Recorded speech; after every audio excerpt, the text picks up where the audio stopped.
Kumakalat ang mga post ng ilang Pinoy sa ibang bansa sa pagsisimula ng internet voting para sa Bilang Pilipino 2025. Ayon sa isa na nasa Singapore, hindi tugma ang mga pangalan ng mga binoto niya sa lumabas sa kanyang encrypted QR code. Ang nakita niya rito, mga kandidatong hindi naman daw niya pinili. Tanong tuloy niya, paano nila malalaman kung tama ba ang mga binilang na boto nila? May paliwanag dyan ang COMELEC. Pag pinindot po kasi nila yung QR code, ang lalabas po doon, hindi na yung pangalan ng mga kandidato na kanila pong binoto. Lalabas po dyan ay machine-readable codes ng lahat ng kandidato. Bakit? Hindi po talaga namin bibigay yung mismong pangalan pagkatapos ma-cast kasi pwedeng gamitin sa vote buying. Ayon pa kay COMELEC Chairman George Garcia, random ang mga pangalan sa QR code. Hindi raw ibig sabihin na sila ang mga binoto sa balota. Pwede naman daw ma-check kung tama ang nabilang ng mga boto sa halos 80 posts ng COMELEC sa ibang bansa. Pero magagawa lang yan matapos ang botohan sa May 12. Ang resibo ay hanggang dyan lang sa loob ng presinto at ito ay idedeposito sa ating ballot box. Kahit sa araw ng eleksyon, yung mga resibo natin, meron po siyang QR code. Kahit subukan po ng mga botante na barilin nyo ng cellphone nila o i-capture, wala po silang makukuha din doon. Hindi po sila otorisado, hindi natin talaga yon papayagan kasi nga paglabas, mapapakita nila yung picture sa QR code at pagkatapos pwedeng gawing basihan ng vote buying. Hindi mo nga pinayagan maglabas ng resibo pinayagan mo na magpicture. Tuluyan na bang nilaglag ni Mangga ang kanyang kapatid na si Ngagba, mga kababayan?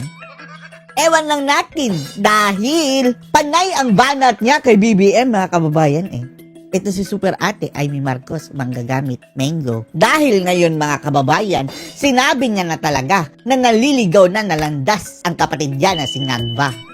Hindi na daw niya alam, mga kababayan, kung sino ang nagpapatakbo sa Palasyo Malacanang. Diba? Ang ibig sabihin niyan, mga kababayan, hindi na niya alam kung sino talaga ang tumatayong presidente. Bakit ito sinasabi ni Amy? Totohanan na ba ito? Maniniwala na ba tayo? Panoorin niyo po. At kahit papano, aminado ako na naipahamak ko siya. O ang ibig niyang sabihin, mga kababayan, si VP Inday Sara. Aminado si Amy na naipahamak niya siya. Tanong namin sa'yo, Amy, ano ba talaga? Judik ba yung kapatid mo? Walang naglakas ng loob, mga kababayan, no? Sa dami-dami ng taong nakapaligid, mga media na nag-i-interview sa kanya, walang naglakas ng loob na magtanong dito kay Amy kung adik ba talaga ang kapatid niya, katulad ng binibintang ng maraming tao kasama na ang dating Pangulo. Andun si Amy nung sinabi ni Presidente Duterte, mga kababayan, na bangag si BBM. Nagalit pa nga si Admiral dahil tumawa-tawa pa daw itong VP Sara at saka si Amy habang sinasabihang bangag si BBM. O Amy, sagutin mo kami, bangag ba si BBM? Ito lang, mga kababayan, nasa kanya ang desisyon. Dahil kung talagang bangag ba, kababayan pwede siyang mag-leave muna o magparehab. Imposible namang hindi alam ni Amy, mga kababayan, kapatid niya Kaso nga lang, tikom ang bibig dyan ni Amy at wala rin naglalakas ng loob na magtanong sa kanya. Dahil hindi ko naman alam. O napahamak na nga si VP Sara, napahamak nangyayari na. At ang pinaka napahamak, mga kababayan, ang Presidenteng Digong na siyang ipinatapon ng kapatid nito, mga kababayan, sa ICC. Ganito, hindi ito bago at siguro maintindihan na lamang ako na hindi na tama ang landas ng administrasyon. Hindi na tama ang landas ng kapatid niya, mga kababayan. Huwag mong sabihin administrasyon dahil ultimately, ang kapatid mo ang presidente. Hindi, wala na doon sa tamang landas. Nanghihinayang talaga ako para sa akin. Malaking trahedya sa amin to. Trahedya sa inyo? Trahedya ito sa taong bayan at sa mga Duterte, mga kababayan. So anong gagawin mo? Hahayaan mo lang? Bakit naging trahedya ito ng mga Marcos? Hindi po ba kayo nag-worry baka mas lalong lumala yung rift between you and PBBM because of this political ad highlighting yung mga problema ng kanyang administrasyon? Palagay ko, ako na yata ang nag-highlight noon pa Wow! Siya na daw ang nag-highlight. Hindi naman ito bago. Talagang ilang beses ko na. Hindi pa na-inaugurate yung aking kapatid. Abala na ako sa smuggling. Abala ka na sa smuggling? Linawin mo yan. Ikaw mismo ang smuggling o nakipaglaban ka sa smuggling? At sa sitwasyon ng acting mga magsasaka, abala na ako sa presyo ng mga bilihin at sa kakulangan ng maayos na trabaho dahil walang Wow, ang daming ginagawa. So, na paano na yung effort mo? investor kapag ganito tayo Wala rin makababayan. gulo. At higit sa lahat, hindi ko talaga maintindihan kung ano ang nangyayari at sino ang namamahala sa palasyo. Oh, sino daw ang namamahala sa palasyo? Ibig sabihin, Aimee, hindi na si BBM ang namamahala sa palasyo dahil hindi mo na alam kung sino ang namamahala sa palasyo. Kinumpirma mo na ba? Kung gayon, Aimee, magsalita ka na hindi na fit si BBM dahil hindi mo na nga alam kung si BBM pa ba ang namamahala. Fit pa ba yung kapatid mo? Si Aimee lang, mga kababayan. Dahil kapatid siya mismo Papaniwalaan sila, mga kababayan. Dahil kung ang magbubulgar ito, sina Sara, ang mga Duterte camp, sina Roque, hindi maniniwala ang tao. Walang grounds, mga kababayan, para paalisin si BBM. Pero kung si Aimee na mismo, malaki ang chance, mga kababayan. Hindi i-oust kundi pansamantala, mga kababayan. Pagalingin muna siya kung ano man ang diferensya sa kanya, mga kababayan. Kaya sabi ni Aimee, hindi na daw niya alam kung sinong namamahala. Di ba ang dapat ang namamahala ay ang presidente? Bakit mo nasabi yan, Aimee? Hindi na ba si BBM? Anong ibig mong sabihin yan? Na imbes na tutukan ang sadyang problema ng bansa kung ano-anong pinapasukan na paghihiganti at pang-aapi. Pang-aabuso, panggugulo, panggigipit. Hindi kami naggalaban, hindi kami tunggalian sa napakahabang panahon, halos 4 na dekada, para lang mang-api ng iba. Nang-api na nga. Anong ginagawa nyo ngayon? Nang-aapi na kayo ng kapatid mo. Hindi ito ang turo ng aking ama. Baka hindi naturuan dahil palaging nagpa-party. Yun ang sabi sa Made in Malacanang. Kaya hindi ko alam kung saan to nanggagaling at hindi ako papayag ng ganito. Hindi papayag, nangyari na nga. Alam naman ninyo noon pa di ba? Hindi pa nakakaupo, inauguration pa lang, abala na ako sa smuggling ng agricultural Sige. So, kumusta na pala pinagkakaabalahan mong smuggling? product.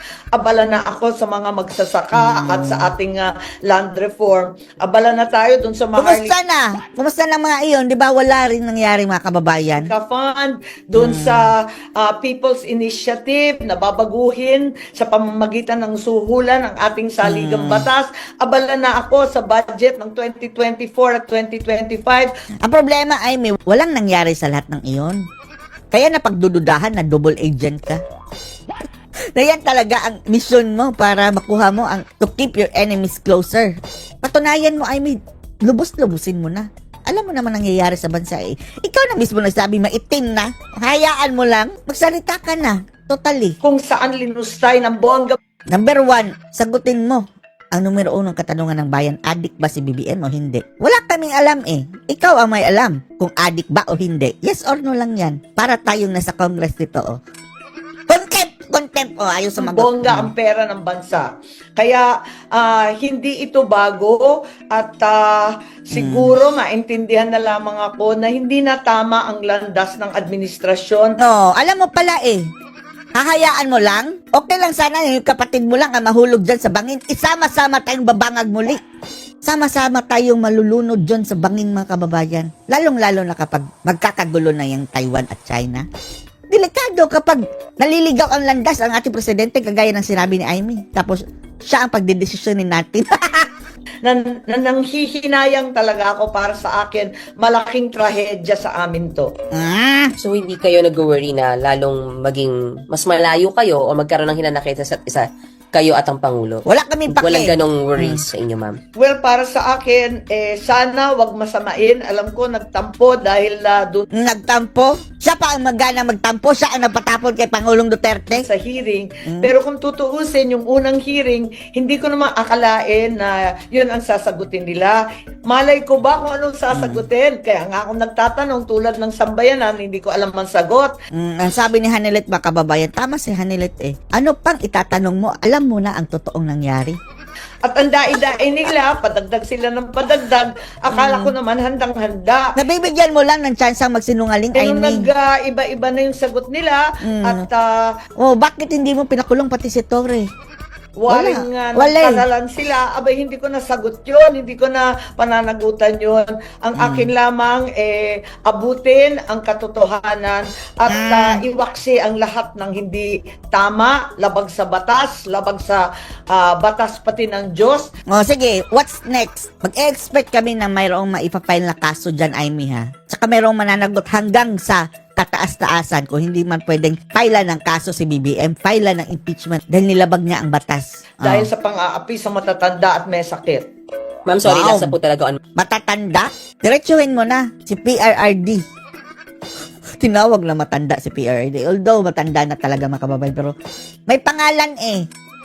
Huwag mo naman tawaging My matanda. part. Ma'am, As if, no, ang bata-bata mo ay itong endorsement ni VP Sara, given yung inyong standing sa mga surveys ngayon, no, you think enough para kahit papano maipanalo at maituloy niyo yung second term po ninyo? Malamang, dahil cliffhanging eh, number 14 o number 13. Malamang makakapasok. Ako hindi masyadong nag-iisip ng politika ngayon. Oo, hindi na masyadong nag-iisip dahil sure na eh. Tapos na ako na-endorso. Hindi na ako magmamind. Oh, si Tig Pretty na naman. Medyo distracted ako. Medyo na-trauma ako dun sa nangyayari. Delikado din ito sa Amy mga kababayan, no? Dahil ganyan-ganyan din. Oh, parang may problema din sa nose mga kababayan. Hanggang ngayon, di ko pa rin talaga maintindihan bakit kinakailangan durugin ang hindi kaalyado. Nakaalyado naman sa umpisa. Di ko talaga maintindihan. Hindi mo naiintindihan? Dahil gusto nyo, kayo lang. Takot kayong tumakbo si Sara sa 2028 dahil ba nanalo? Kaya sinisira nyo ng kapatid mo, pinsan mo, tsaka yung asawa niyang admiral. Samantalang ang bansa ay nagdurusa sa napakatataas na bilihin, kakulangan ng trabaho, mga problema sa krimen, sa droga, sa korupsyon. O, sige na. Bla, bla, bla, bla, bla, bla, bla. O, yan na, mga kababayan, ang mga sinasabi niya. Pero, isa lang ang hiling namin sa iyo, Amy. Eto na lang, sagutin mo na lang. Isa lang hiling namin. Sagutin mo ng katotohanan, ha? Walang halong pagsisinungaling kung adik ba si BBM o hindi. Yan lang. Sagutin mo yan. Isa lang yan, ha?